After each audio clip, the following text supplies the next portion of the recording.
if anybody wants a personal copy of this map, either now or later on, I'll sell them a copy for $1.50. Mostly you won't need a map on this tour.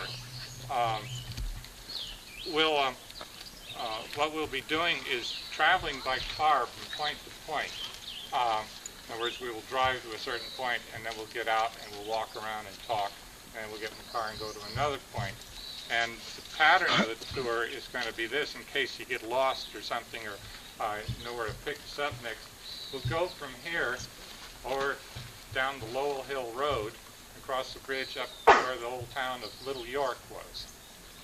Then we will return, come back up to Red Dog Road, what is today called Red Dog Road, come to the town of You Bet.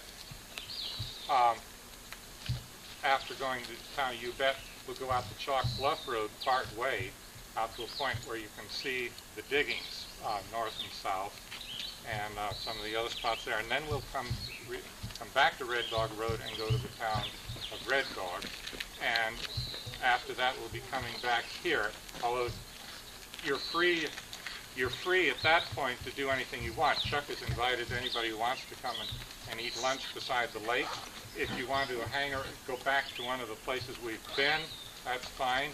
I would just give this one warning that everywhere we go today, that a great deal of the land is private property. Some of it is government property, some is private. And in most cases, you won't be able to tell the difference unless there's fencing up. Fencing is a pretty good sign of private property.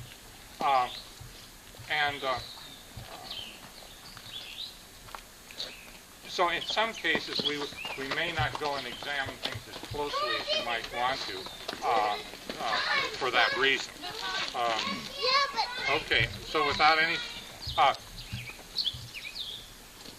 I'm not going to say anything more today unless there's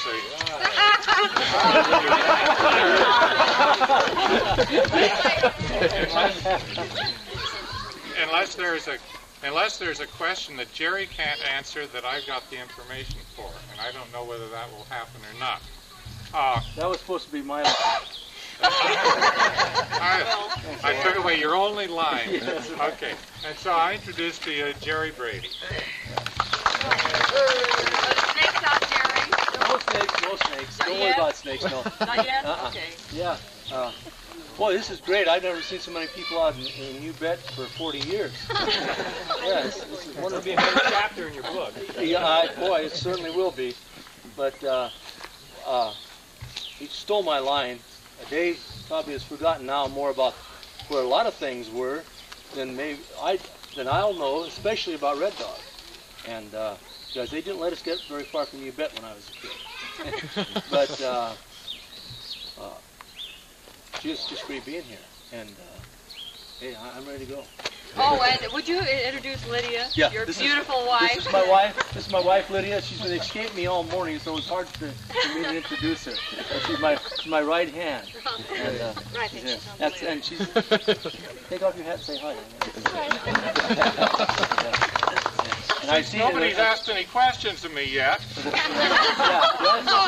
That's enough questions. Let's get going. I just wanted to point out the number of cars around where we're going. We ride. Carpool up. Yeah, why don't we a little bit. Anyway, we go along today. There. No, that's the other one. That's the other cemetery.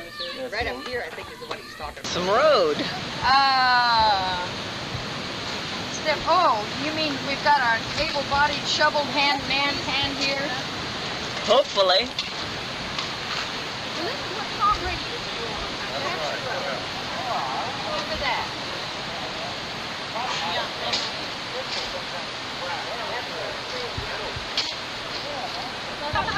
Holy shit! Oh, he was never that big. Holy mackerel! You gotta really watch out for that. If everybody gets a few rocks, we can never do it.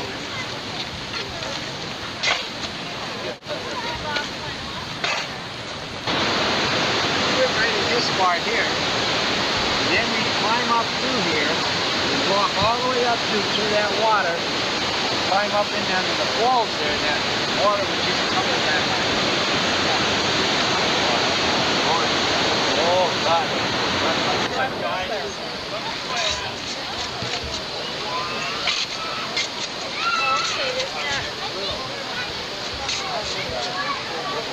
Let everybody do a few shovels. Oh, okay.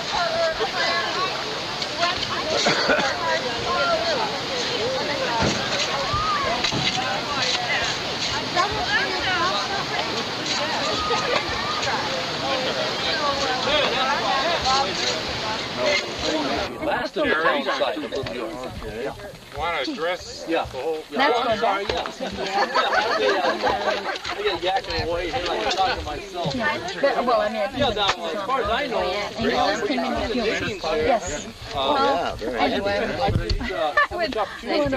Yes, well, anyway. Shovel gravel. And you live out somewhere between 14 and 19 years old.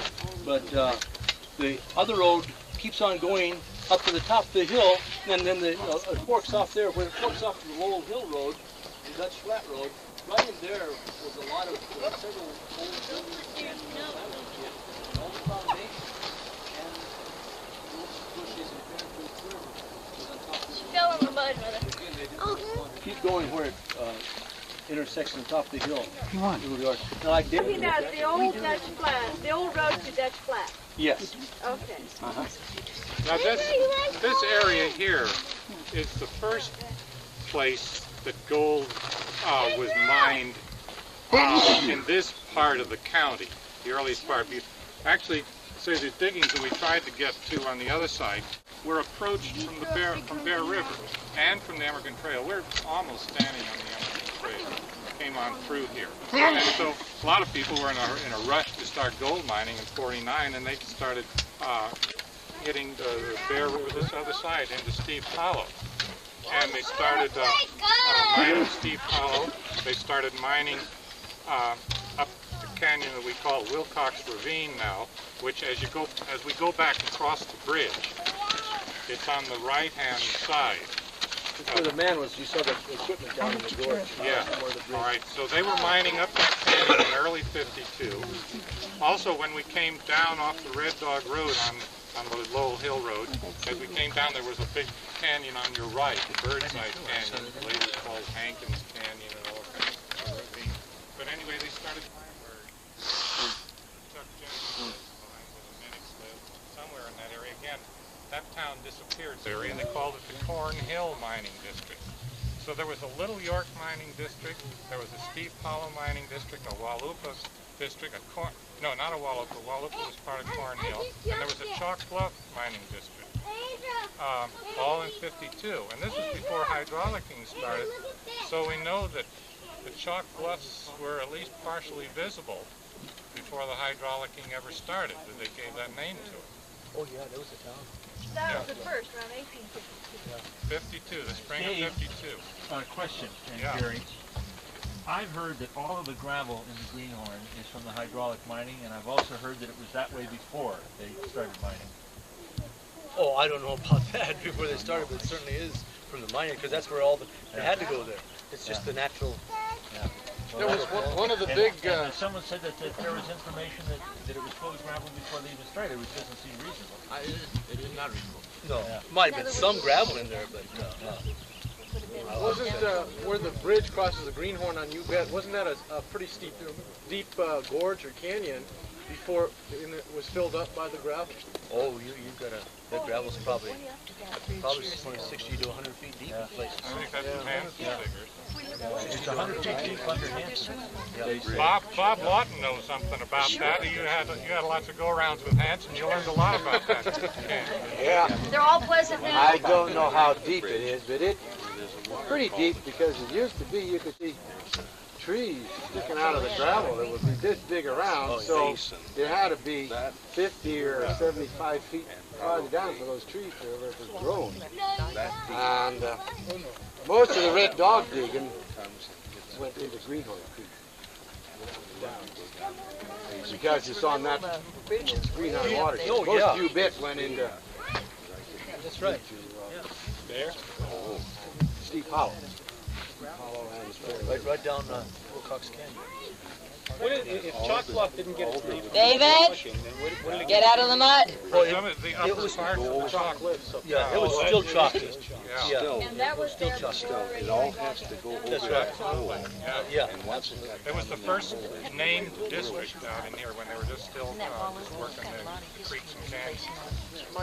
Might talk a little bit about the hydraulic and the problem. Powerhouse is at the head of Rollins. The end of the is in the penstock and goes down. In fact, as you go fluctuating in size, at no time were all of them heavily populated. The population would move from one to another, and sometimes one camp would be as many as 600 people. Mostly men, I would say. Depend on the year. Early 50s, Yeah. when was it at its largest? Saturday nights there was a bigger population of women. Yeah. About 1860 was when it was at its largest. Between 1860 and 62 was probably when it was at its peak in numbers. Now, see, what happened later was that as these big companies were formed, they were taking out more gold, but they didn't need as many people to operate. So these weren't big mining days. Thompson and West estimates that between 1849 and 1880, that something like $20 million worth of gold came out of Little York Township.